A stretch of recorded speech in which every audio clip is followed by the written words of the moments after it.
ओम नमः शिवाय। आज सुने पूरे सावन मास में सुनी जाने वाली सभी मनोकामना को पूर्ण करने वाली 5 महापुण्य फल देने वाली कथा। एक बार माता पार्वती ने भगवान शिव से कहा कि प्रभु, मैंने पृथ्वी पर देखा है कि जो व्यक्ति पहले से ही अपने दुखी है, आप उसे और ज्यादा दुख प्रदान करते हैं, और जो सुख में है आप उसे दुख नहीं देते हैं।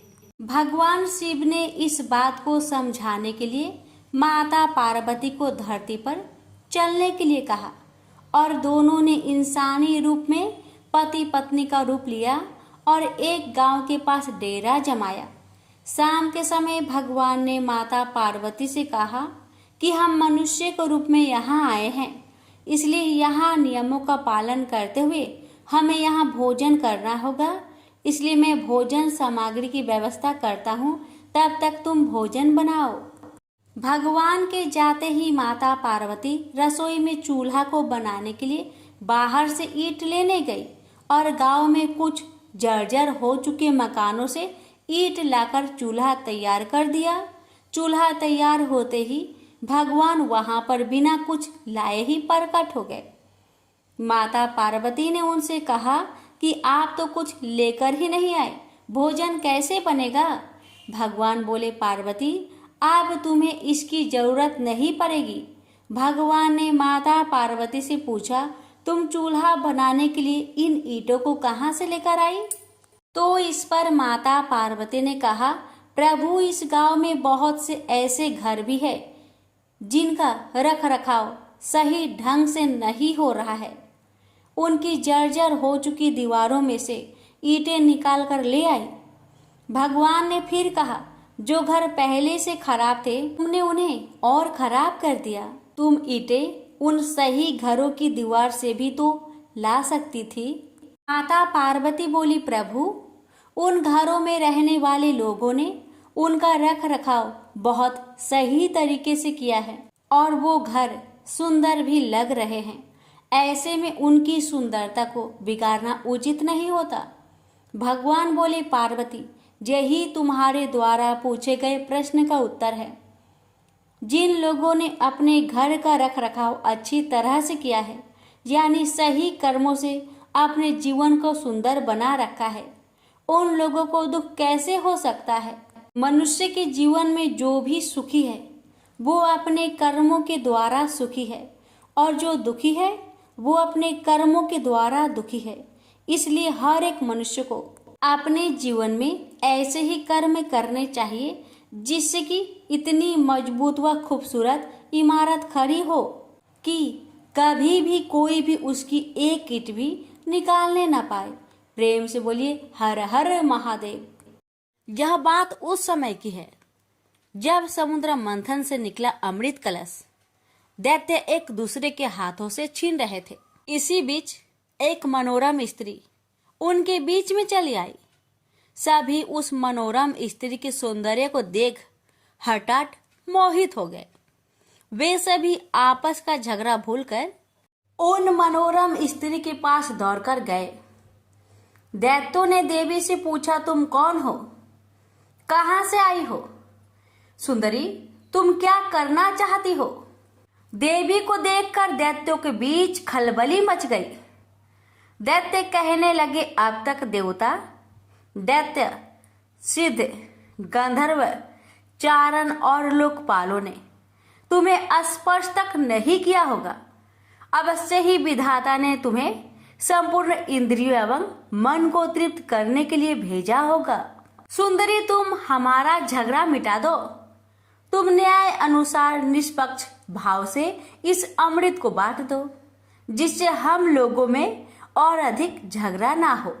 वास्तव में श्री हरि विष्णु योग माया शक्ति से युक्त हो मोहिनी अवतार धारण किए हुए दैत्यों के पास गए थे। योग माया शक्ति के प्रभाव से तीनों लोकों में ऐसा कोई भी नहीं है जिसे बस में नहीं किया जा सकता है। यही योग माया शक्ति आदि शक्ति है।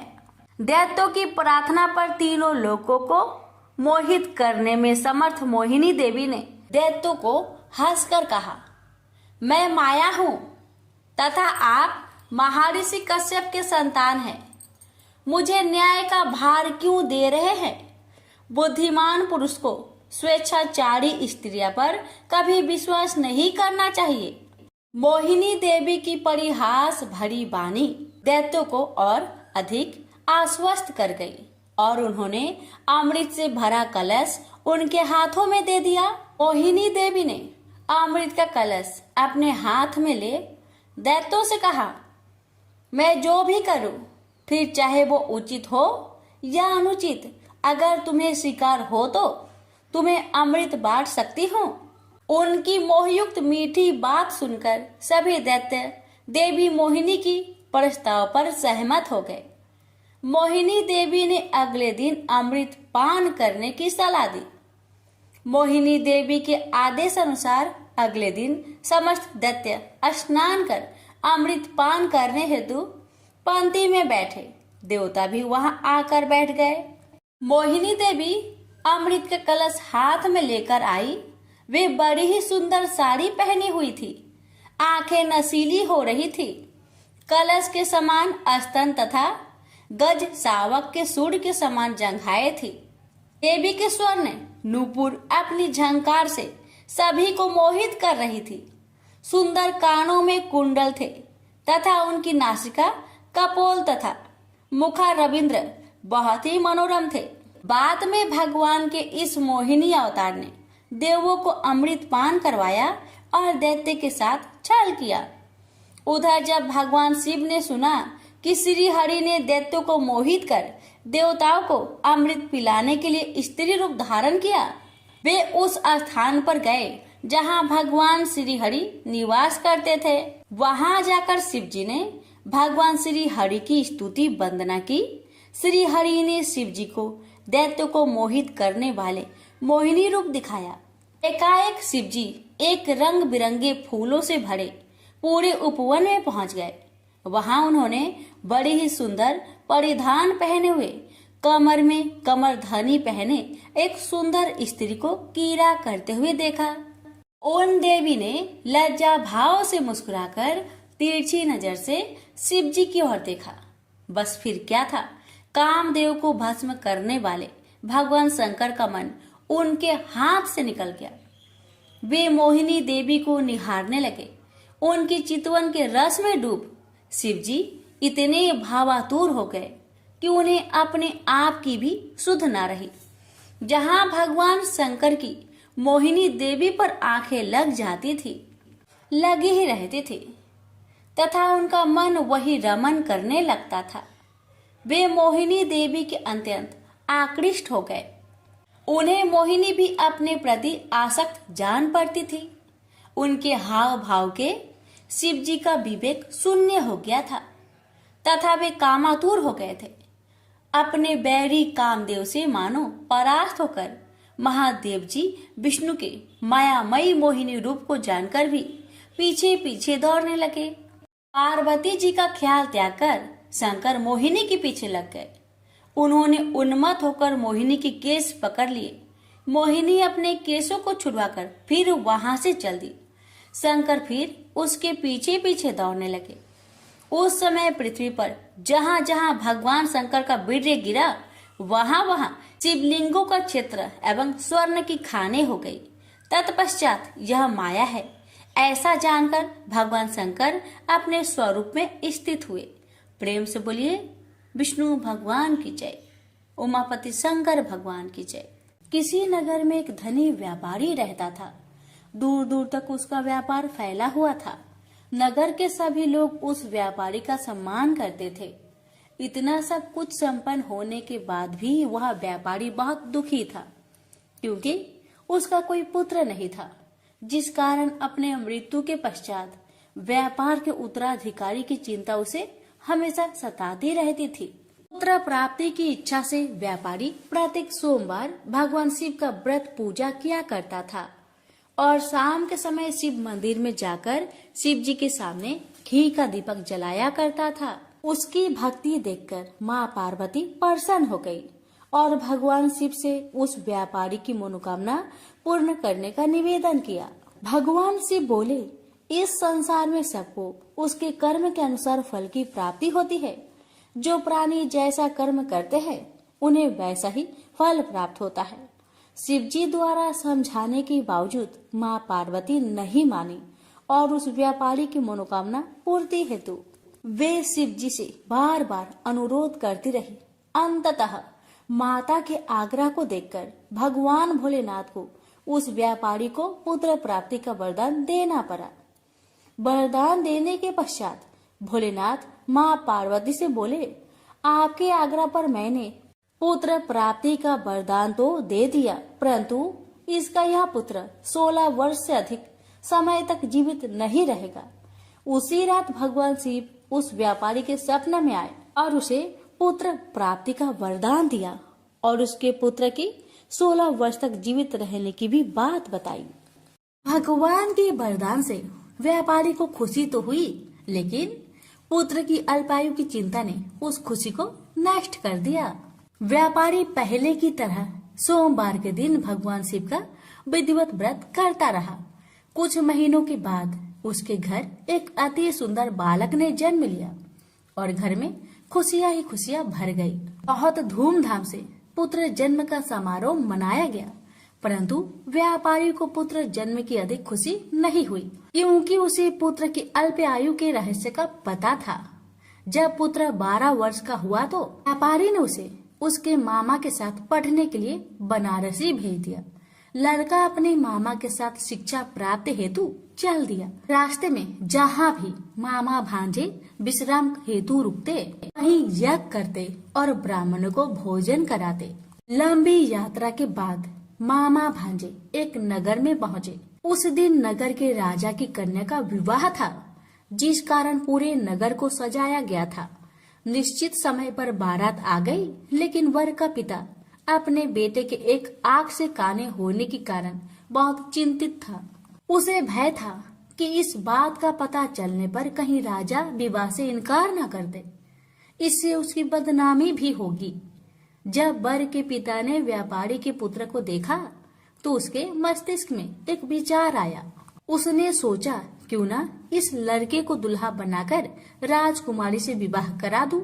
विवाह के बाद इसको धन देकर विदा कर दूंगा और राजकुमारी को अपने नगर ले जाऊंगा। वर के पिता ने लड़के के मामा से इस संबंध में बात की। मामा ने धन मिलने की लालच में वर के पिता की बात को स्वीकार कर ली। लड़के को दूल्हे का वस्त्र पहनाकर राजकुमारी से विवाह कर दिया गया। राजा ने बहुत सारा धन देकर राजकुमारी को विदा किया। शादी के बाद लड़का जब राजकुमारी के साथ लौट रहा था तो वह सच नहीं छिपा सका और उसने राजकुमारी के ओढ़ने पर लिख दिया, राजकुमारी, तुम्हारा विवाह मेरे साथ हुआ था। मैं तो बनारसी पढ़ने के लिए जा रहा हूँ और अब तुम्हें जिस नवयुवक की पत्नी बनना पड़ेगा वह कान्हा है। जब राजकुमारी ने अपनी ओढ़नी पर लिखा हुआ पढ़ा तो उसने कान्हे लड़के के साथ जाने से इनकार कर दिया। राजा को जब ये सब बातें पता लगी तो उसने राजकुमारी को महल में ही रख लिया। उधर लड़का अपने मामा के साथ बनारसी पहुंच गया और गुरुकुल में पढ़ना शुरू कर दिया। जब उसकी आयु 16 वर्ष की हुई तो उसने यज्ञ किया। यज्ञ की समाप्ति पर ब्राह्मणों को भोजन करवाया और खूब अन्य वस्त्र दान किए। रात को वह अपने शयन कक्ष में सो गया। शिव के वरदान के अनुसार शयन अवस्था में ही उसके प्राण पेखरू उड़ गए। सूर्योदय पर मामा मृत भांजे को देखकर रोने पिटने लगा। आसपास के लोग भी एकत्र होकर दुख प्रकट करने लगे। लड़के के मामा के रोने विलाप करने के स्वर समीप से गुजरते हुए भगवान शिव और माता पार्वती ने भी सुने। माता पार्वती ने भगवान से कहा, प्राणनाथ, मुझे इसके रोने का स्वर सहन नहीं हो रहे, आप इस व्यक्ति के कष्ट को अवश्य दूर करें। भगवान शिव ने माता पार्वती के साथ अदृश्य रूप में समीप जाकर देखा तो भोलेनाथ माता पार्वती से बोले, यह तो उसी व्यापारी का पुत्र है जिसे मैंने 16 वर्ष की आयु का वरदान दिया था। इसकी आयु पूरी हो गई है। माँ पार्वती ने फिर भगवान शिव से निवेदन कर उस बालक को जीवन देने का आग्रह किया। माता पार्वती के आग्रह पर भगवान शिव ने उस लड़के को जीवित होने का वरदान दिया और कुछ ही पल में वह जीवित होकर उठ बैठा। शिक्षा समाप्त करके लड़का मामा के साथ अपने नगर की ओर चल दिया। दोनों चलते हुए उसी नगर में पहुंचे जहां उसका विवाह हुआ था। उस नगर में भी यज्ञ का आयोजन किया। समीप से गुजरते हुए नगर के राजा ने यज्ञ का आयोजन देखा और उसने तुरंत ही लड़के और उसके मामा को पहचान लिया। यज्ञ के समाप्त होने पर राजा मामा और लड़के को महल में ले गया और कुछ दिन उन्हें महल में रखकर बहुत सा धन वस्त्र आदि देकर राजकुमारी के साथ विदा कर दिया। इधर भूखे प्यासे रहकर व्यापारी और उसकी पत्नी बेटे की प्रतीक्षा कर रहे थे। उन्होंने प्रतिज्ञा कर रखी थी कि यदि उन्हें अपने बेटे की मृत्यु का समाचार मिला तो दोनों अपने प्राण त्याग देंगे। परंतु जैसे ही उसने बेटे के जीवित वापस लौटने का समाचार सुना तो वह बहुत परेशान हुआ। वह अपनी पत्नी और मित्रों के साथ नगर के द्वार पर पहुंचा। अपने बेटे के विवाह का समाचार सुनकर पुत्र वधू राजकुमारी को देखकर उसकी खुशी का ठिकाना न रहा। उसी रात भगवान शिव ने व्यापारी को सपने में आकर कहा, हे श्रेष्ठी, मैंने तेरे सोमवार व्रत करने और व्रत कथा सुनने से परेशान होकर तेरे पुत्र को लंबी आयु प्रदान की है। पुत्र की लंबी आयु जानकर व्यापारी बहुत प्रसन्न हुआ। शिव भक्त होने तथा सोमवार का व्रत करने से व्यापारी की सभी मनोकामनाएं पूर्ण हुई। इसी प्रकार जो भक्त सोमवार का विधिवत व्रत करते हैं और व्रत कथा सुनते हैं उनकी सभी इच्छाएं पूरी होती है। हमसे बोलिए उमापति शंकर भगवान की जय। प्राचीन समय में काशी के समीप एक नगरी थी जो जंगलों से घिरी हुई थी। इसी नगरी में नंदी नाम के एक धनिक वैश्य रहते थे। वे धर्म कर्म में विश्वास करते थे और श्रद्धा भक्ति भाव से भगवान का चिंतन करते थे। उनका नियम था कि वे जंगल के मंदिर में प्रतिदिन पूजा करने जाते थे, दान करते, गरीबों की सहायता करते। एक दिन की बात है, एक दिन शिकारी उस मंदिर के समीप से गुजर रहा था। दोपहर की धूप तन जला रही थी। मंदिर के प्रांगण में छायादार वृक्ष और स्वच्छ सरोवर देखकर वह वहीं ठहर गया। तभी उसकी दृष्टि भगवान की मूर्ति पर पड़ी तो एकटक वह उस दिव्य स्वरूप में खो गया। जाने कहाँ से उसके अंतर्मन में प्रेरणा हुई कि वह भगवान की पूजा करे। वह उठा और वहीं एक बेलपत्र पड़ा था, उठा लिया और अंदर पहुंचा। बेलपत्र को वहीं रखकर वह सरोवर में से अंजलि भर पानी लाया। पानी से स्नान कराकर उसने बेलपत्र चढ़ा दिया। फिर अपनी बुद्धि के अनुसार अपनी हथेली दांतों से काटकर रक्त चढ़ा दिया। पूजा से निवृत्त होकर वह पेड़ के नीचे लेटा तो उसे भूख प्यास नहीं लग रही थी, जबकि वह सुबह का भूखा था। इसे भगवान का ही चमत्कार समझकर उसने रोज वहां आकर पूजा करने का निश्चय किया। दूसरे दिन प्रातःकाल नंदी वैश्य पूजा करने आए। मंदिर में सड़ा हुआ बेलपत्र और खून के छींटे देखकर वह अबाक रह गए। यह अमंगल कार्य किसने किया? ऐसा भ्रष्ट विघ्न पहले तो कभी नहीं हुआ। अवश्य मेरी पूजा में कोई त्रुटि रह गई है। ऐसा सोचकर उन्होंने मंदिर को धो पोंछकर स्वच्छ किया और अपनी पूजा की। तत्पश्चात घर लौटकर अपने पुरोहित को यह सब बताया। अवश्य कोई दुष्ट जंगली होगा। कल मैं स्वयं चलूँगा और उसे डांटूंगा कि ऐसा अनर्थ करने से महादेव रुष्ट हो जाएंगे। पुरोहित ने कहा। अगले दिन दोनों पूजा सामग्री लेकर मंदिर पहुँचे। वहाँ कल जैसी ही स्थिति आज भी थी। नंदी वैश्य और पुरोहित ने मंदिर को फिर साफ किया और शिव के महामंत्र का जाप किया। वेद मंत्रों की धुन से आसपास का वातावरण गूंज उठा, परंतु दोनों की दृष्टि मंदिर आने वाले मार्ग पर लगी थी। शिकारी दोपहर के समय आ गया। शिकारी की भयंकर आकृति देखकर दोनों भयभीत हो गए। ऐसे खूंखार मानव से जो राक्षस सदृश लग रहा था, डर जाना स्वाभाविक था। दोनों ही भगवान रुद्र की विशाल मूर्ति के पीछे जा छिपे। उनकी आंखों के समक्ष ही उस जंगली ने उनकी पूजा नष्ट भ्रष्ट कर दी। अपनी पूजा शुरू की, जल से स्नान कराया और बेलपत्र चढ़ाकर अपनी घायल हथेली में पुनः चाकू मारा तो रक्त के साथ मांस भी निकल पड़ा। दोनों चीजें पूर्ण भाव से प्रभु को अर्पित कर दी, फिर साष्टांग दंडवत करके चला गया। महाराज, ये तो कोई राक्षस है। नंदी वैश्य बोले, इसे तो किसी ज्ञान, प्रलोभन या भय से नहीं रोका जा सकता। ऐसी चेष्टा भी करते हैं तो यह निर्दयी जीवित न छोड़ेगा। सत्य कह रहे हैं आप। यह मूर्ख है तो क्या करे?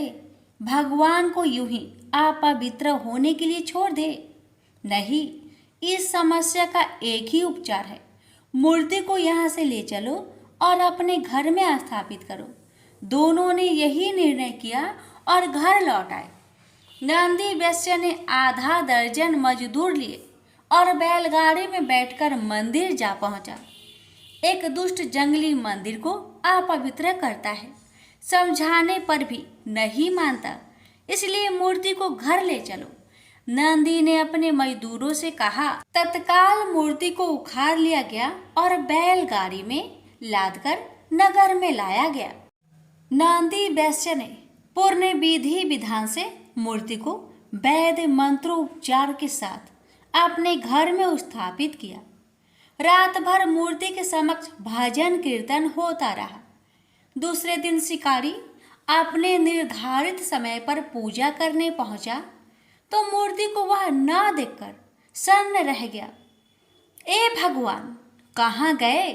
लगता है कि कहीं छुप गए। शिकारी ने मंदिर का कोना कोना छान मारा, भगवान वहां कहीं भी न थे। वह वहीं बैठकर जोर जोर से रोने लगा। हे शंभो! वह भाव विह्वल होकर रोने लगा। मुझे क्यों त्याग दिया भगवान? मुझसे क्या भूल हो गई जो आप इस तरह मुझे छोड़कर चले गए? मैंने तो कोई अपराध नहीं किया। यदि भूलवश कोई अपराध हो भी गया है तो मुझे क्षमा कर दो प्रभु। मैं आपकी पूजा के लिए व्याकुल हूँ भगवान। वहाँ होते तब तो उत्तर देते। शिकारी ने उस मूर्ति स्थल को ही भगवान की संज्ञा दी और अपनी पूजा प्रारंभ कर दी। हे जगन्नाथ, बिना आराध्य के कैसी पूजा? परंतु मैं विवश हूँ, मेरा आवेग नहीं रुकता। मेरी यह पूजा स्वीकार करो और तत्पश्चात मैं अपने प्राण त्याग दूंगा, क्योंकि बिना स्वामी के दास कैसे जीवित रह सकता है। उसने बेल पत्र और जल चढ़ाकर अपने हाथ से मांस काटकर रक्त सहित उसी स्थान पर समर्पित कर दिया जहाँ पहले मूर्ति थी। फिर सरोवर में स्नान करके अखंड ध्यान में बैठ गया। उसके हृदय में कोई कामना नहीं रही थी। दिन प्रतिदिन उसका ध्यान सघन हो रहा था। उसके हृदय में ओम ओम की धुन प्रतिध्वनित हो रही थी कि रात की कठिन साधना श्वास से विरत होकर प्राण में पहुंच गई थी।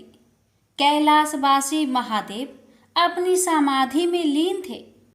जब भक्त की प्राणयुक्त पुकार उनके मर्म से टकराई तो भगवान भोलेनाथ ने समाधि छोड़ दी और दिव्य दृष्टि से चहु और देखा कि रात को निष्काम भक्ति करते देखा तो दौड़े उसके समक्ष पहुँचे। वत्स, आंखें खोलो, मैं तुम्हारे समक्ष हूँ। तुम्हारे कठिन तप और भक्ति भाव से मैं अति प्रसन्न हूँ। तुम अपनी अभिलाषा व्यक्त करो। भगवान रुद्र ने प्रेम पूर्वक कहा। किरात ने आंखें खोली तो समक्ष अपने आराध्य को देखा। भगवान वह विह्वल होकर उनके चरणों से लिपट गया। अपने दर्शन देकर मुझे कृतार्थ किया। मैं सिर्फ इतनी अभिलाषा रखता हूँ कि मैं सदैव आपके ध्यान, भक्ति और सेवा में निरत रहूं। तथास्तु, आज से तुम मेरे पार्षद हुए। मैं तुम्हें अपनी सेवा में लेता हूँ। किरात प्रसन्नता से नाच उठा। उसकी यह दशा देखकर भोले भंडारी भी डमरू बजाने लगे और सुंदर नृत्य कर उठे। उनका डमरू बजा तो देवी देवताओं ने भी अन्य वाद्य यंत्रों से उस आनंद पूर्वक स्थिति का आनंद बढ़ा दिया। तीनों लोकों में ओम ओम की प्रतिध्वनि हो रही थी। शंख, मृदंग, ढोलक इत्यादि की सुरीली लय से सर्वत्र आनंद उमड़ उठा। शिव भक्तों में तो जैसे आनंद का बाढ़ आ गई। चहु और बम भोले गुंजयमान हो रहा था। नंदी वैश्य भी अपने घर में बैठे थे। जब उन्होंने सुना कि जंगल वाले मंदिर पर स्वयं देवाधिदेव डमरू बजाकर नृत्य कर रहे हैं, तो वह नंगे पांव ही दौड़ते चले गए।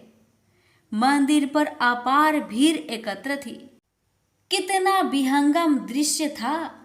नंदी वैश्य ने किरात को भगवान शंकर के साथ नृत्य करते देखा तो उन्हें आश्चर्य के साथ किरात के प्रति अपने पूर्व विचारों पर क्षोभ हुआ कि मैं कितना अधम हूँ जो भगवान के प्यारे भक्त को अपशब्द कहता था।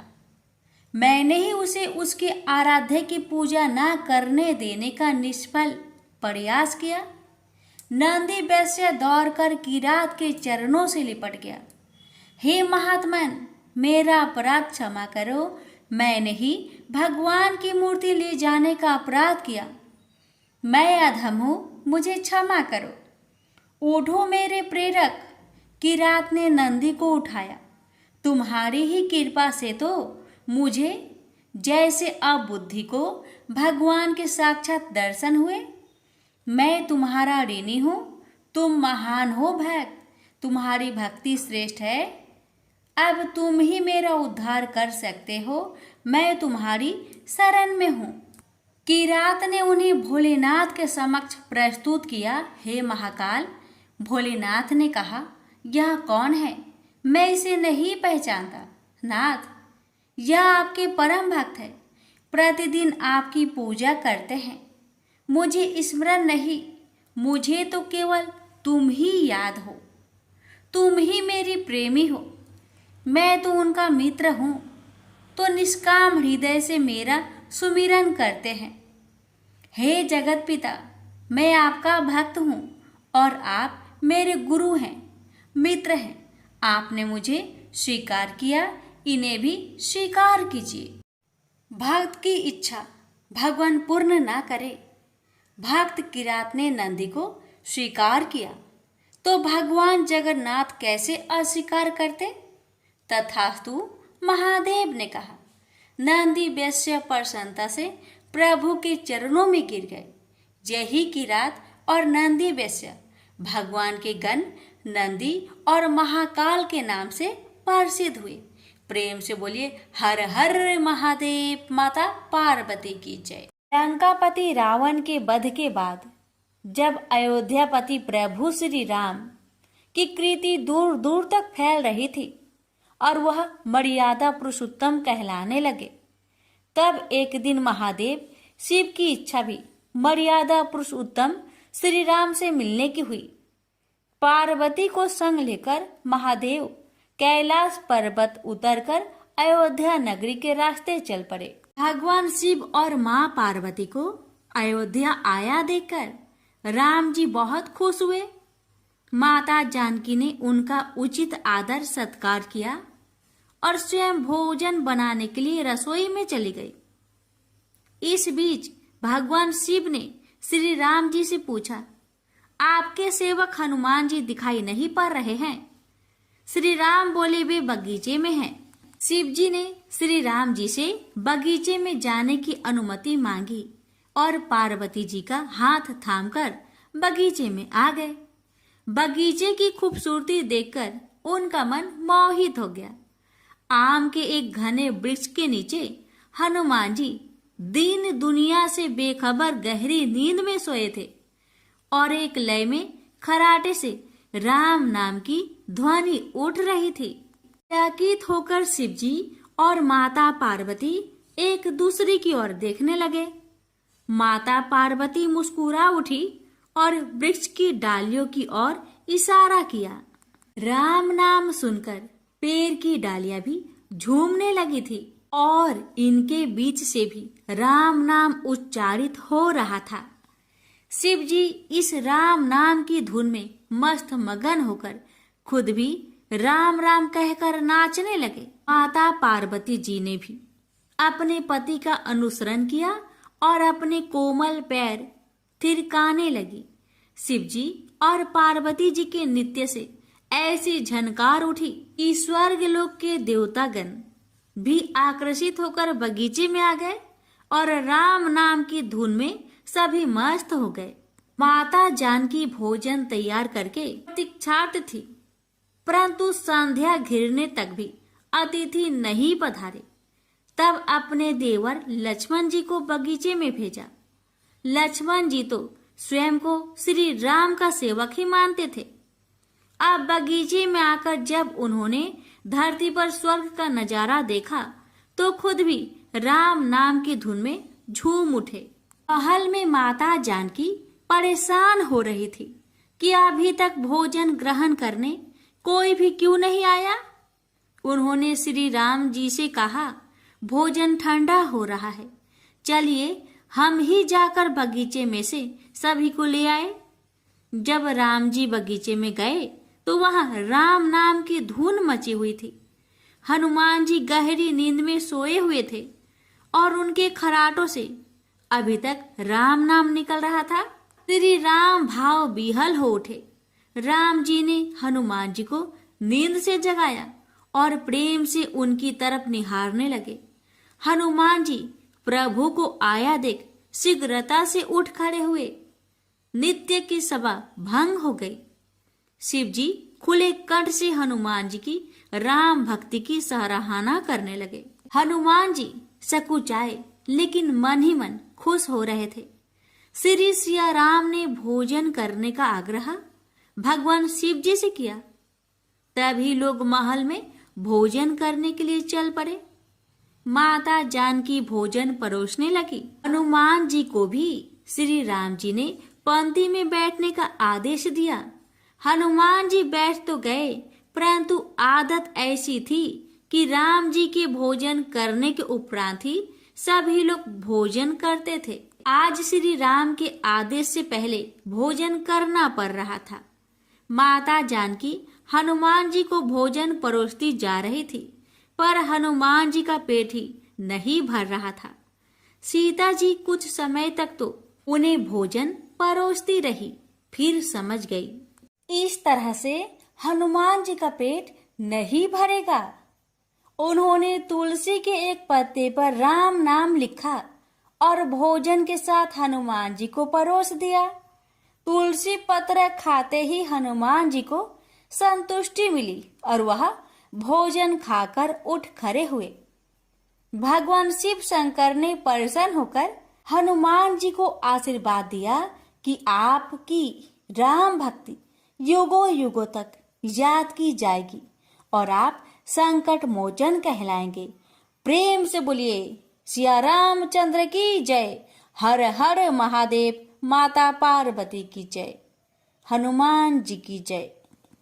गणेश जी की कथा। पौराणिक कथा के अनुसार एक समय की बात है कि भगवान विष्णु का विवाह माता लक्ष्मी जी के साथ निश्चित हुआ।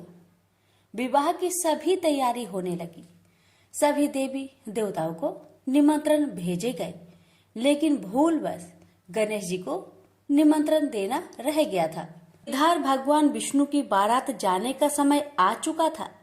सभी देवता अपनी पत्नियों के साथ विवाह समारोह में शामिल होने को आए, परंतु सभी देवी देवताओं ने देखा कि गणेश जी कहीं दिखाई नहीं दे रहे हैं।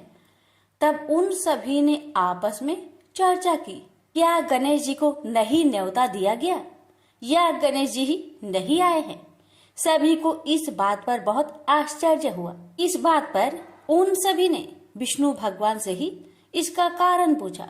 विष्णु भगवान से पूछने पर उन्होंने कहा कि हमने गणेश जी के पिता भोलेनाथ, महादेव और माता पार्वती को न्योता भेजा था। यदि गणेश जी अपने पिता के साथ आना चाहते तो आ जाते, अलग से उन्हें न्योता देने की कोई आवश्यकता भी नहीं थी। दूसरी बात यह है, उनको खाने में 1.25 मन मूंग, 1.25 मन चावल, 1.25 मन घी और 1.25 मन लड्डू का भोजन चाहिए। यदि गणेश जी नहीं आएंगे तो कोई बात नहीं, दूसरे के घर जाकर इतना सारा खाना पीना अच्छा भी नहीं लगता। इतना वार्ता कर ही रहे थे कि किसी एक ने सुझाव दिया, यदि गणेश जी आते तो उनको द्वारपाल बनाकर बैठा सकते थे कि आप घर की याद रखना, आप तो चूहे पर बैठकर धीरे धीरे चलोगे तो बारात में बहुत पीछे रह जाओगे। यह सुझाव सबको पसंद आ गया, तो फिर विष्णु भगवान ने भी अपनी सहमति दे दी। तब गणेश जी को निमंत्रण देकर आमंत्रित किया और उनको समझा बुझाकर घर की रखवाली करने को बैठा दिया गया। बारात चल दी। तब नारद जी ने देखा कि गणेश जी तो दरवाजे पर ही बैठे हुए हैं, तो वे गणेश जी के पास गए और रुकने का कारण पूछा। गणेश जी कहने लगे कि विष्णु भगवान ने मेरा बहुत अपमान किया है। नारद जी ने कहा कि आप अपनी मूषक सेना आगे भेज दो तो वह रास्ता खोद देगी, जिससे उनके वाहन धरती में धंस जाएंगे। तब आपको सम्मान पूर्वक बुलाना पड़ेगा। अब तो गणेश जी ने अपनी मूषक सेना को आदेश दिया, जाओ, और सेना ने जमीन पोली कर दी। जब बारात वहां से निकली तो रथों के पहिए धरती में धंसने लगी। लाख कोशिश की परंतु पहिए नहीं निकले। सभी ने अपने अपने उपाय किए परंतु पहिए तो नहीं निकले, बल्कि जगह जगह से टूटने लगे। किसी को समझ में नहीं आ रहा था कि अब क्या किया जाए। तब तो नारद जी ने आकर कहा, आप लोगों ने गणेश जी का अपमान किया, जिस कारण यह विघ्न आ रहे हैं। यदि उन्हें मनाकर लाया जाए तो आपका कार्य सिद्ध हो सकता है और यह संकट टल सकता है। शंकर भगवान ने अपने दूत नंदी को भेजा और वे गणेश जी को लेकर आए। गणेश जी का आदर सम्मान के साथ पूजन किया गया। फिर रथ के पहिए निकलने लगे और यह संकट टल गया। अब रथ के पहिए निकल तो गए परंतु वे टूट फूट गए थे, तो उन्हें सुधारे कौन। पास के खेत में एक खाती काम कर रहा था। उसे बुलाया गया। खाती अपना कार्य करने से पहले श्री गणेशाय नमः कहकर गणेश जी की वंदना मन ही मन करने लगा। देखते ही देखते खाती ने सभी पहियों को ठीक कर दिया। तब खाती कहने लगा कि हे देवताओं, आपने सर्वप्रथम गणेश जी को नहीं मनाया होगा और न ही उनकी पूजन की होगी, इसलिए तो आपके साथ यह संकट आया है। मैं तो मूर्ख अज्ञानी हूँ, फिर भी पहले गणेश जी को पूजते हैं, उनका ध्यान करते हैं। आप लोग तो देवगण हैं, फिर भी आप गणेश जी को कैसे भूल गए। अब आप लोग भगवान श्री गणेश जी की जय बोलकर जाए तो आपके सब काम बन जाएंगे और कोई संकट भी नहीं आएगा। ऐसा कहते हुए बारात वहां से चल दी और विष्णु भगवान का लक्ष्मी जी के साथ विवाह संपन्न करा के सभी सकुशल घर लौट आए। हे गणेश जी महाराज, आपने विष्णु को जैसा कारज सरियो ऐसा कारज सबको सिद्ध करिजो। बोलिए गजानन भगवान की जय।